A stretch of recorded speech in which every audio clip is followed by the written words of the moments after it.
I'm Dina, an architect from GHD. I'm a graduate architect, about a year and a half into the profession. And what I'm about to present to you is my senior project from architecture school. The reason I would like to share that with you guys is it has been a project that got inspired from landscape. And what I wanted to do is how to be able to design a sustainable urban journey from the point of selecting the materials to the point of designing a building. What I call the project is the edutainment resort. So the resort had educational functions and at the same time entertainment functions. And the purpose was to use landscape categories to create a livable urban journey. In creating a sustainable urban journey prototype that can be applicable because of its simplicity. So as we say in design concepts, we don't reinvent the wheel. It's looking at what people have done before and what we can improve or what we can implement, get inspired from. So what I was inspired from is architecture can be a typical unit type. It doesn't have to be something that is completely out of the blue. It can be something that is simple and complex in its simplicity. So the main structure of any architectural building can follow its basic form, and the relationship between the landscape, which is the path, the situation, the place, is what's more important to create a sense of belonging to a space than the design of a building itself. So how can we borrow this clever concept into designing a coastal venue and at the same time satisfying the demand of the aesthetical architecture in a sustainable manner?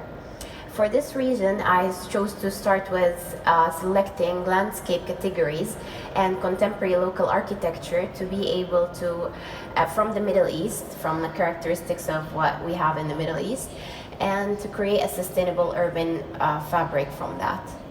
So to divide down what the concept was inspired from is two things. First, we have the built environment. What is the built environment made of?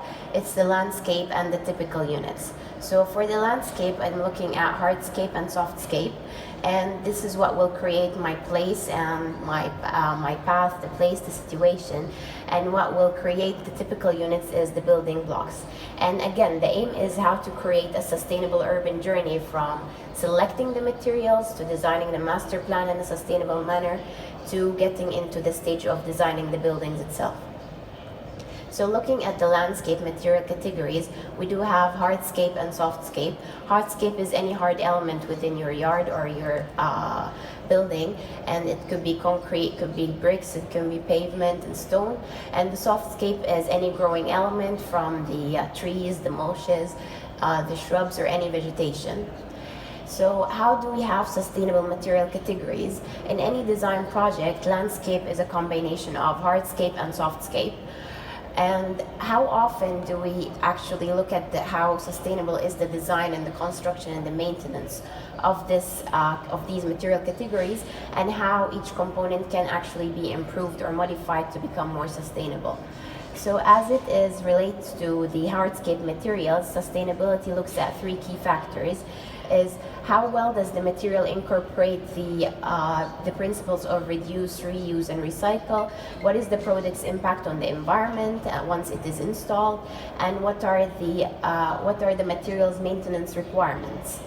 So I've chosen to look at a couple of categories and a number of materials that I can use in my project, and I'm sharing here three of them. So if we look at the environmental impact and maintenance of these three materials, we have the porous paving. So the porous paving are durable and easy to install. They also let water run through to the soil, and that prevents runoffs. And also, these pavers can be made of concrete or recycled from sand, gravel, or mulches or vegetation.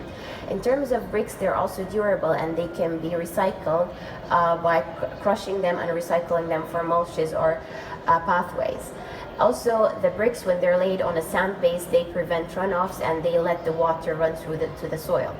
And its long maintenance cost is low if it is installed properly. There is another category which is the soil cement. It can be created on the site itself from mixing cement with soil. And this product is also easy to install and has lower maintenance cost. However, its installation cost might be higher because it requires professionals.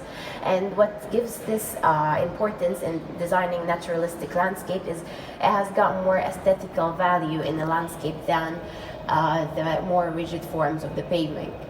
And in terms of environmental impacts, it really does vary in terms of hardscape, what is the environmental impact, because it depends on how you're selecting the material and for which function, because each material has got a better function in each design.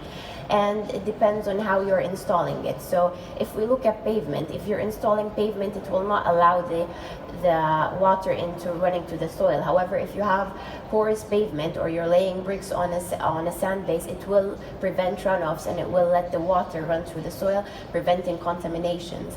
And in terms of maintenance, again, people or designers or contractors seem to go more about the initial cost of purchasing the material. However, when you look at the maintenance cost of the material, it is much more important, because this is the long-term operating cost that you will be paying. So both of them are balanced and each one of them has got valued importance. Using a product improperly as well, as I said, if you apply a pavement in a wrong function or a wrong use, this is increasing your cost and not lowering the cost. So coming to the context of the project itself, so the project was located by Al Wakra Promenade in Qatar, and as you can see from here, it is a linear coastal line, and as in any site analysis for a design project, you go through a high level of analysis to the site, but what's mainly important here is how we have a huge coastal line that is ignored and with not much functions appreciating its value and its aesthetic. So what it's offering here, very important in terms of climate in the Gulf region, is this huge coastline offers a sea breeze and a great opportunity to capture outdoor comfort into a project. So from the design concept or designing the master plan itself, it was through a series of hand sketches for long hours to come into a conclusion of how to have a master plan that is guided by the landscape and that is sustainably designed. So what I was trying to do in the first sketch is obviously looking at the concept of a courtyard, because this is also a passive concept for climate conditions in arid zones. So I was trying to keep the basic building units as simple as I discussed at the beginning, locating them around courtyards, having a central axis with an interface with the sea, and I was looking into having my private facilities on one area and my public facilities on one area, and separated by an internal axis. However, I felt like this is still getting a human intervention into the design of the landscape. It's guided by me, not really by the landscape. So I started looking into what ordering element can I have to make the circulation scheme more guided by the user and guided by the pathways, so it creates more of a sense of belonging. So I started looking at ordering elements, and this ordering element is what I've chosen. And in the next slide, I will see how this was inspired from the design of the materials in the stone. So what I started doing here is making the courtyards a bit smaller, having the pathways surrounding the buildings, and placing the ordering elements on the corners. But coming through to more evolution of the sketches, I chose to have the central axis as it is for an interface with the sea, and to have a bazaar line in this area, while this bazaar line is cornered by each one of these ordering elements. The ordering elements, you'll find them on the edge, on the promenade, and also surrounding each building corner and surrounding the bazaar line, and then the villas for the sea. So what the ordering element has got is a central courtyard, or it's acting as a node, and from this node you've got 3 or 4 pathways coming from it. And here you can see more on the inspiration. So this is the interlock of the stone in the landscape, and this is the central element, and that's how the pathways are coming. So I've chosen to create it as a node, and these are the pathways, or how they call it in the Gulf region, the sikkas. And this is my central courtyard, or a node that is surrounding each building, and that created more of the ordering scheme of the landscape. And then this is the sikkas branching out from each one of those nodes.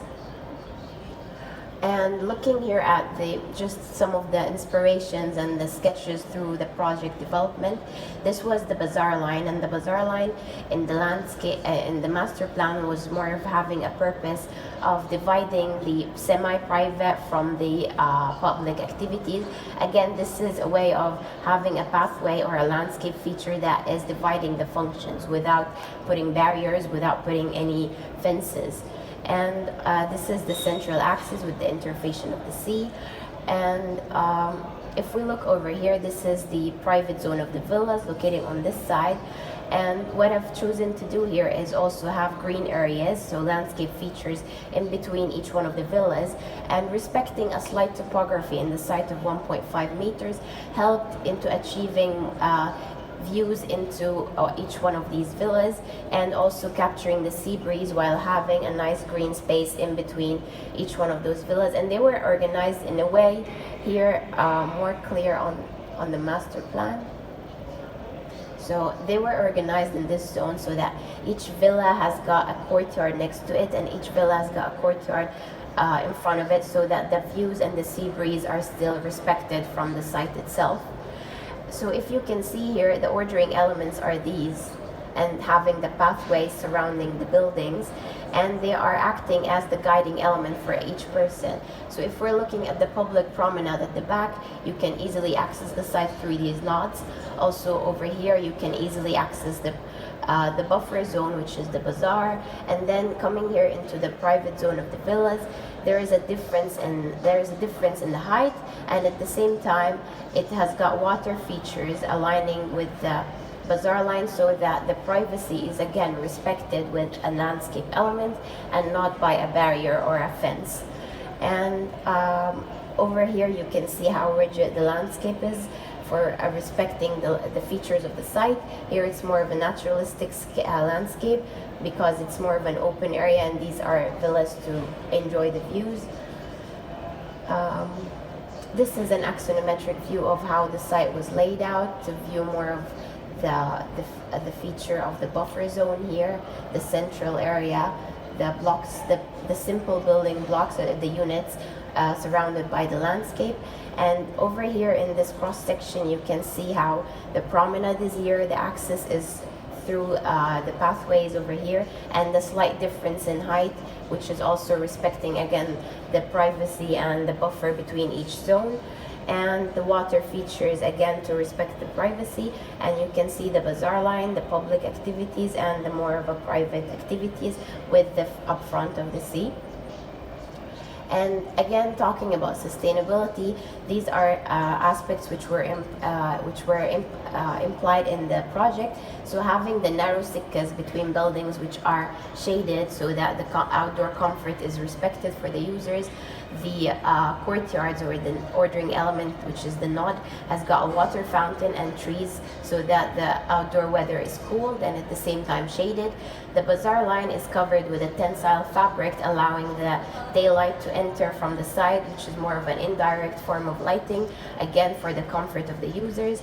Each building has got vegetation and water features in front of the building so that the privacy is respected. When you're walking, you're not up front approaching the building. There is a bit of a boundary there.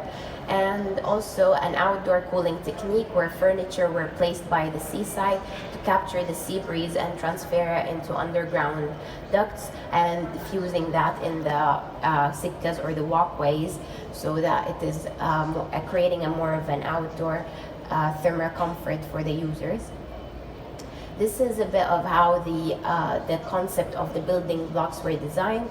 So it is more of a simple strategy, as I mentioned at the beginning. The typical units can be from a basic form, a basic block that got split, and shifting one up and keeping one down, and so that the core here can facilitate or accommodate the activities, and we can have green areas on the ground level and in the front, and also respect the view for the rooms on the higher level and the lower level, and also to capture the sea breeze. So the internal area has got a courtyard as well, so that the light is brought into the rooms indirectly. And So this is more of the deluxe villa type. It is the one located on the other side where each villa has got a courtyard next to it. And looking here at how it has been designed, so the pathways are crossing between and aside of the villas, and this is completely open for the public. Only the landscape is what's guiding the privacy and the circulation of the area. And also it has got wind towers so that it can capture the sea breeze and diffuse it into the lower levels. And it has a courtyard inspired. These courtyards and the full activities are inspired from the Middle East concept of the courtyard or the farij, where people can interact in a private way with their neighbors and still maintain the privacy of their own residence as well. And these are just some of the public activities located on the periphery of the project site. And this is an internal, this is a courtyard library located here in the master plan. And the point here was to have a central courtyard, because what's important in any library is receiving indirect sunlight so that you can be able to focus. So it was a way of having a courtyard and getting the light indirectly into the libraries. You can see here in the bazaar line how it doesn't have the controlling aspect between it and how the privacy is maintained is having a screen. So again, you're not having like a physical barrier, and the light is coming through the edges under from the edges or the corners of the stencil fabric.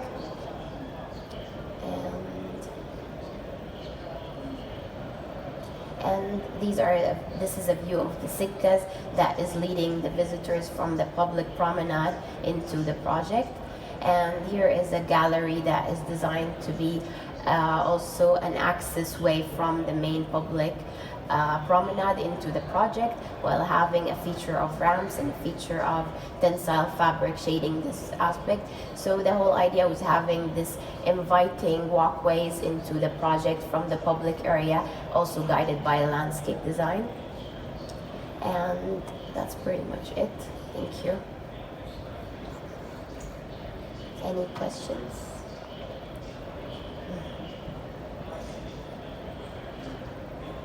Okay. Thank you, guys.